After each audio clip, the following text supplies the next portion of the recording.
Orang melihat di luar ya senang-senang aja, Tapi fine-fine aslinya saja. Ya dalam batin.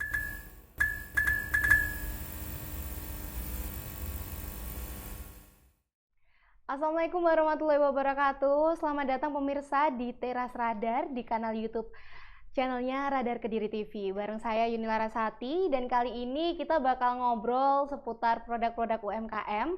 Tapi saya nggak sendiri karena saya ada narasumber yang sangat luar biasa, Bapak Wahyu. Ya.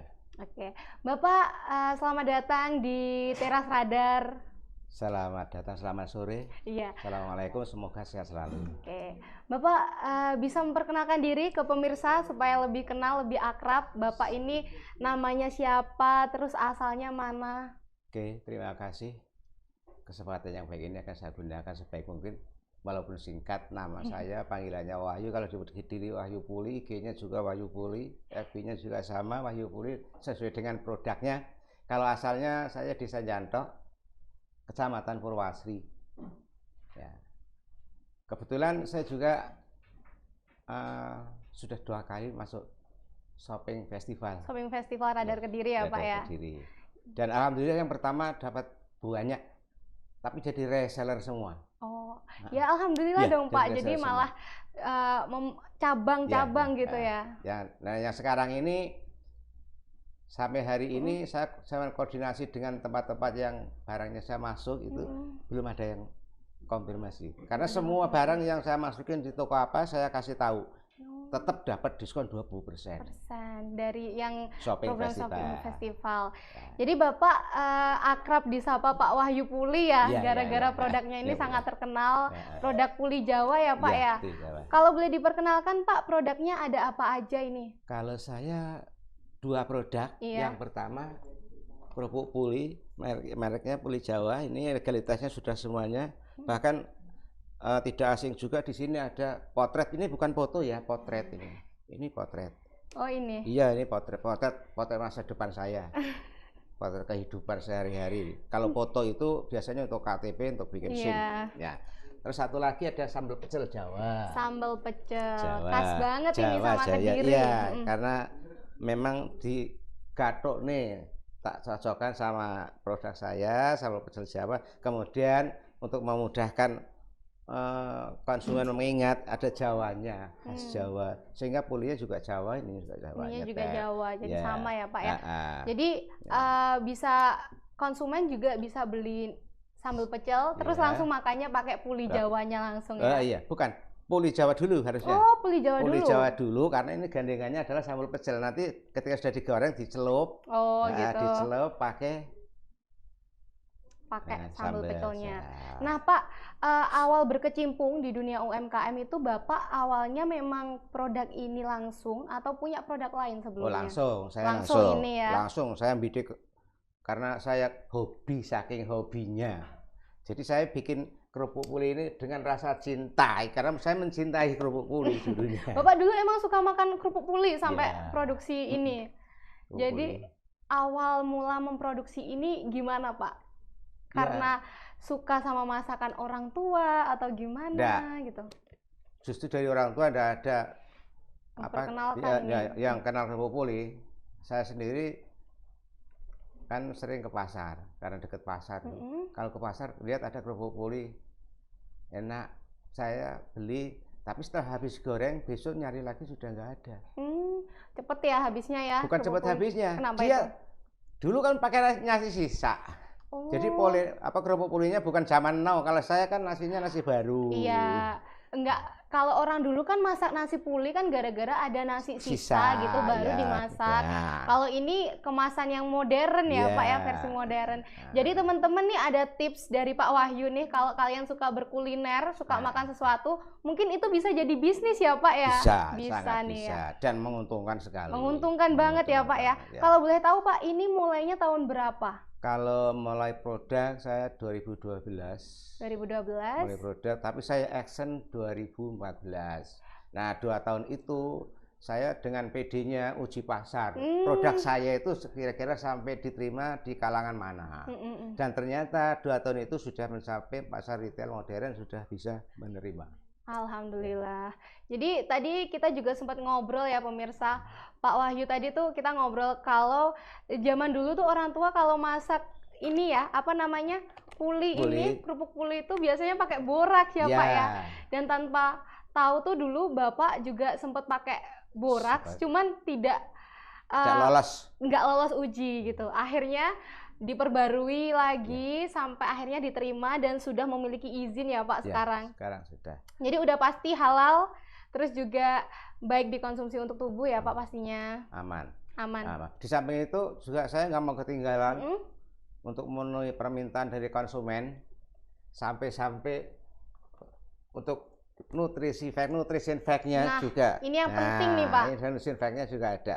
Saya kan boleh dicek kerupuk mana yang di Kediri loh, Yang tapi ada ya, gitunya tapi jangan ya. Sidoarjo loh. Sidoarjo beda lagi. Kalau Kediri itu satu-satunya kerupuk yang ada nutrition fact-nya baru Puli Jawa. Oke, jadi tadi saya tuh mau tanya ke Bapak, keunggulannya tuh apa? Nah, ternyata selain produknya juga produk yang berkualitas, tapi di sini juga ada apa namanya tadi Pak? Uji nutrisi. Nutrisi fact. Ya. Jadi di sini jelas banget selain makanan-makanan kayak yang udah modern ada gitu, kerupuk puli juga ada gitu ya. Ada. Wah, luar biasa nih Pak. Ini mulai tahun berapa Pak ada nutrisi fact-nya? Nutrisi fact 2 tahun yang lalu. 2 tahun yang lalu 2020 berarti. Iya. Itu Bapak ngurus sendiri gitu. Ya, karena kebetulan dari pembina Kopismik dan perdagangan kan tidak henti-hentinya untuk memperjuangkan khususnya UMKM, Kediri, iya, UMKM benar. Kediri kan sangat dimanjakan. Sampai segala macam itu dipenuhi kebutuhannya. Dipenuhi, Ya. alhamdulillah. Terus Pak, kalau kok tadi kita udah ngobrol mengenai keunggulan dari produk ini, kalau kemarin kan sempet pandemi itu pukulannya kerasa banget ya Pak ya, untuk pelaku ekonomi apalagi UMKM. Nah, untuk Bapak sendiri berdampak atau enggak sih Pak? Sangat berdampak. Sangat ya Pak ya. Sangat berdampak. Kalau boleh diceritakan gimana Pak, awal pandemi itu seperti apa perjuangannya? Ketika awal pandemi itu, saya itu yang bingungnya gini. Permintaannya ada, namun cuma sedikit. Bagaimana? gitu. Sedangkan saya itu kalau produksinya kan sudah pakai SOP-nya kan satu kali masak kan, misalnya kerupuk kan misalnya satu dandang 50 kilo, kalau dikurangin kan ya nanti Berimbas gitu ya Pak, keuntungannya juga ya. bukan di di pengeluaran tenaga kerjanya kan akhirnya Produksinya membesar. membengkak di situ Iya, ya akhirnya. membengkak di situ. Terus caranya Bapak nyiasatin gimana Pak akhirnya? Ya, waktu itu saya dengan sekuat tenaga, dengan kemampuan yang ada selama dibina, saya akhirnya masuk di pasar online itu. Oh, berarti tetap produksi seperti Ya. sedia kala gitu ya Pak ya. Tapi selain di offline, Bapaknya juga ada di online juga akhirnya. Jadi gara-gara pandemi juga belajar ya Pak ya. Iya, Benar. harus belajar itu, walaupun lelet tapi saya ikuti tetap. Harus tetap Ya. nih. Terus Pak, kalau kita kan sekarang udah tahu nih produknya Bapak sekarang udah dikenal oleh masyarakat. Alhamdulillah ya Pak ya, udah sampai luar Pulau Jawa ya Pak ya tadi. Insya Allah sudah.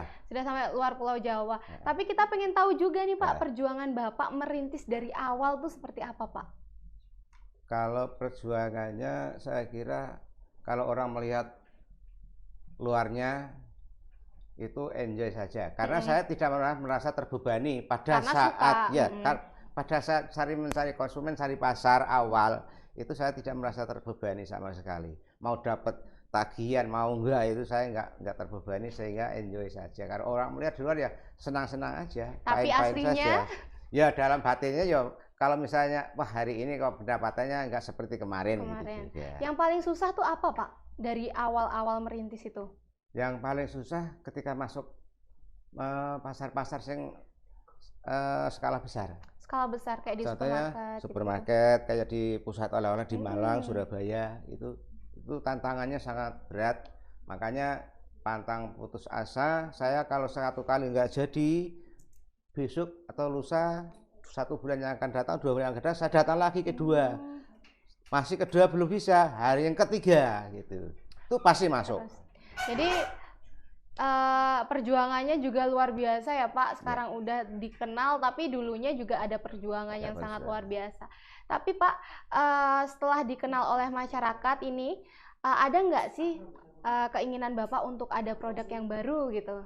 Sementara saya belum memikirkan, karena saya tahu persis apa yang saya lakukan itu sebenarnya dibilang karena kebutuhan ini adalah kebutuhan keluarga ya, ibu-ibu terutama iya, ya, ibu-ibu. sasarannya Praktis ya, Pak, ya. ya, benar. Tapi sepanjang zaman ya, saya bikin ibu-ibu yang sepanjang zaman bisa dibutuhkan setiap saat harus dibutuhkan. Makanya saya tuh berkeyakinan walaupun berat rasanya, saya maunya branding dulu. Setelah branding ya, branding produk itu sudah banyak yang kenal, banyak yang merasakan, mencoba, dan ternyata sudah ya katakanlah walaupun bukan go public tapi minimal masyarakat sudah tidak heran dengan produk saya itu. Karena kan kalau udah tahu rasanya, apalagi ini rasanya enak, pasti balik lagi kan Pak? Ya, gitu. Itu slogannya juga ada. Gimana itu Pak slogannya? Slogannya juga ada.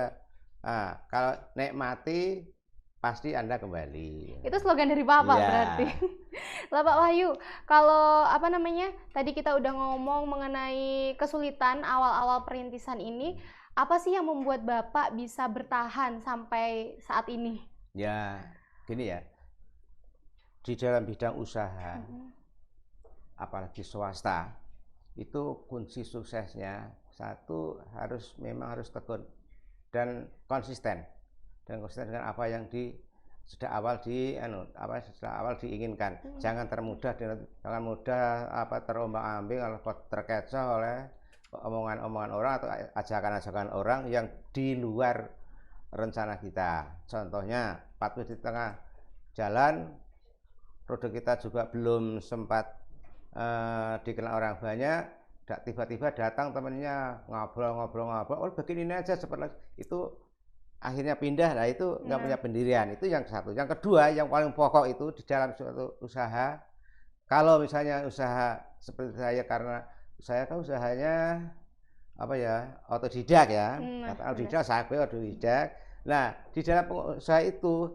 kalau saya kerjanya suami sama istri berduaan, nah ini salah satu harus jadi penguatnya, harus ada. Kalau nggak ada yang jadi penguatnya, pasti nggak akan bisa bertahan. Saya pastikan nggak bertahan. Saling menguatkan ya Pak ya? Enggak, ada penguat satu. Jadi ya penguat itu siapa satu. Kalau di Bapak penguatnya? Ya ibu. Ibunya.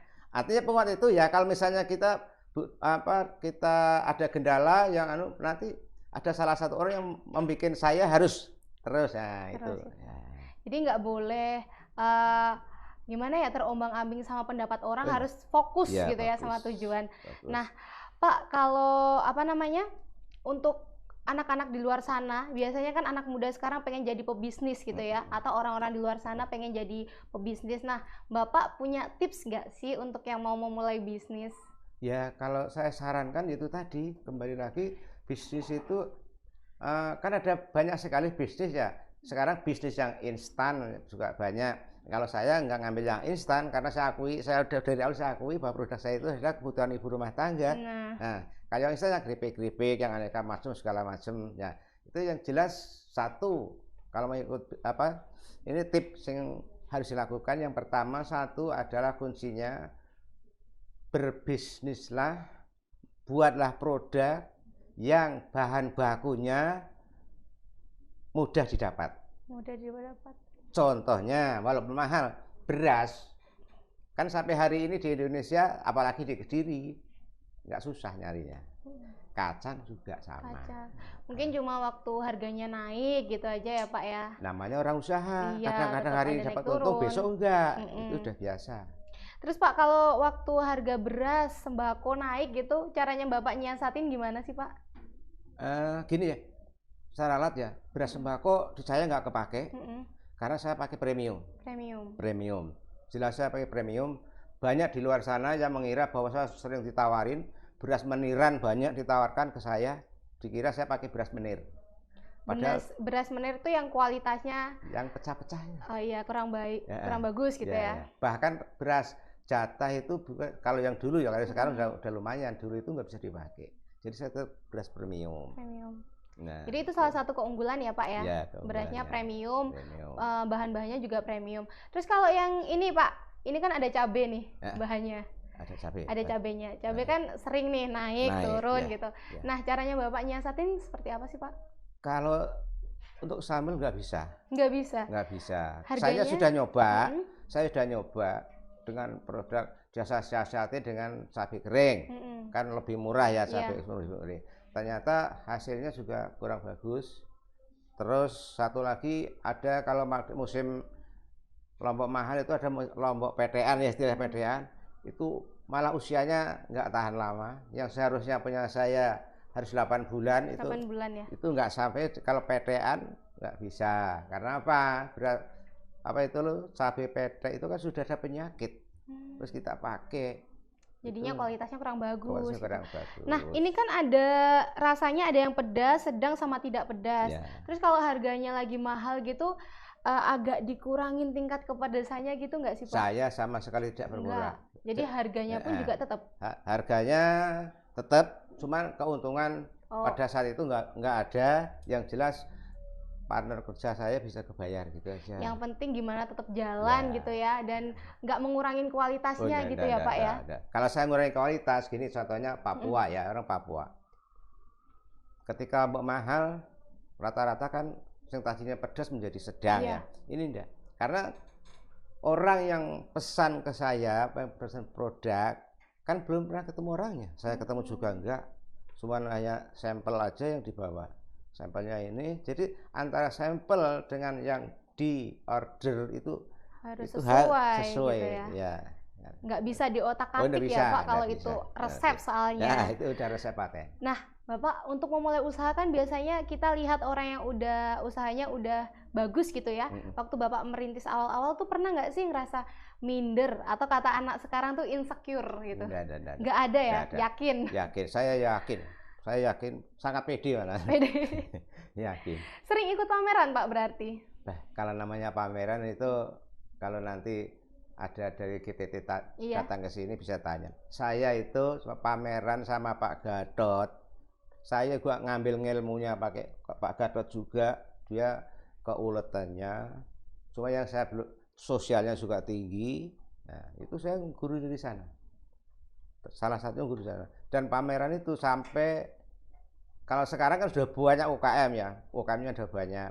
Dulu itu UKM bisa dihitung, yang punya kendaraan juga bisa dihitung. Nah, sehingga contoh saya masih pameran di Bali misalnya ya. Bali sampai itu, Bali juga ya, Pak. Pameran itu. Jangan kan Bali ke NTT juga pernah. Juga pernah itu. Pameran di Bali harusnya 1 minggu ya. Itu karena ada acara lain yang harus didatangi, berarti 5 hari sudah pulang gitu. Untuk ngisi yang lain. Yang lain ikut terus nih Pak. Jadi roadshow keliling Indonesia gitu ya. Sampai Pak, banyak sekali saya di grup, makanya yang namanya grup UKM dari Madura dari mana. Tapi join alhamdulillah semua Pak itu. Iya, sampai sekarang. Kalau apa namanya? Tadi Bapaknya udah aktif ya ikut pameran-pameran kayak gitu. Kalau boleh tahu Pak, awal mula kan ini kan Bapak sama istri ya berarti? Iya. Awal mula Bapak sama istri. Nah, pemirsa, Bapak ini tadi tuh nggak mau ya Pak Wahyu tuh disebutnya punya pegawai berapa tuh nggak mau, punyanya partner gitu ya. Kenapa Pak menyebutnya partner? Itu ada filosofinya pasti. Ada filosofinya. Karena kalau pegawai atau karyawan itu harus UMR. Terus terang aja UMR-nya. Nah, kalau partner kerja enggak. Tapi saya punya satu kewajiban. Itu adalah untuk perlindungan tenaga kerja. Ya, jadi harus ikut BPJS tenaga kerja. Akhirnya dihitung itu ya sama saja UMR tetap jatuhnya. Jadi kalau partner kan juga lebih erat ya Pak kaitannya, bisa lebih kekeluargaan juga. Betul. Gitu. Nah Bapak kalau boleh tahu dari yang awalnya cuman Bapak sama istri berdua, dari mulai nggak tahu apa-apa terus belajar bareng, sekarang udah punya berapa partner Pak? Ya saya sekarang untuk dua produk ini 12 orang. Udah 12 orang partner ya? Iya partnernya. Sama sales sama supir berarti 14. 14 ya. Terus kalau sekarang ini produk Bapak yang puli sama apa namanya sambal pecel Jawa, ini sudah tersebar di mana aja Pak? Udah terdistribusikan di mana aja? Kalau di mananya saya harus nyebutnya satu-satu. Yang penting intinya gini ya, untuk area Jawa Timur yang jelas udah semua. Yang jelas sudah nggak asing lah. Baik kerupuk mau sambal. Kemudian untuk wilayah di luar area Jawa Timur, ya ada kemarin ada yang sampai sekarang masih eksis juga ada di Papua juga, ada lagi di mana itu Lampung juga ada, banyak Banjarmasin. Apalagi sekarang udah di marketplace juga Ya, ya Pak ya, di ya, Tokopedia. ya. Namanya apa Pak Tokopedianya kalau boleh tahu? Aduh, saya lupa lagi belum kan. Karena anaknya ya yang karena itu. anaknya. Oke. Oke. Nah, Pak, kalau tadi kan Bapak juga udah menjelaskan nih, kalau Bapak strateginya untuk memperkenalkan produknya, salah satunya yaitu dengan mengikuti pameran-pameran gitu. Pameran. Selain itu, Pak, strategi apa lagi sih untuk memperkenalkan produk ini ke masyarakat? Nah, gini, kalau ke masyarakat sih sebenarnya ya itu tadi selama 2 tahun tadi. Awal-awal mula selama 2 tahun itu kan saya memperkenalkan kepada masyarakat karena saya nyobanya mulai dari pasar tradisional sampai pasar modern 2 tahun, dan 2 tahun itu saya anggap cukup ya, waktu itu saya anggap cukup walaupun kenyataannya belum, tapi saya anggap cukup karena kecukupan saya barang sudah bisa diterima. Justru yang terima itu kalau yang di pasar tradisional itu enggak tembus, yang tembus malah yang pasar modern. Pasar modern ya. Pak, apa namanya, kalau tadi kita udah ngobrol tentang ini, kalau teman-teman nih dari penonton pemirsa Teras Radar ini mau membeli produknya Puli Jawa maupun ini apa namanya sambal pecel Jawa, itu belinya di mana Pak? Ya itu bisa langsung untuk di home industri saya juga langsung ke Desa Nyantok, Kecamatan Purwasih, tepatnya depan SD 1 Nyantok.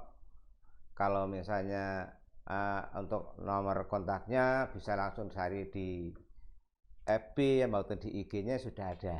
Apa Pak FB-nya? FB-nya Wahyu Puli. Wahyu Puli. Ya, terus IG-nya juga Wahyu Puli. Nah. Gitu ya. Jadi teman-teman yang mau memulai usaha jangan ragu. Ini tadi pesan dari Pak Wahyu, kalau kita mau memulai usaha harus fokus ya Pak, nggak boleh goyah kanan kiri, nggak boleh, harus tetap fokus. Dan Pak Wahyu terima kasih sudah menyempatkan waktunya. Padahal Bapak udah sibuk banget nih pasti, tapi masih menyempatkan waktunya di Teras Radar. Dan terima kasih pemirsa sudah setia di Teras Radar. Saksikan terus Teras Radar di episode selanjutnya.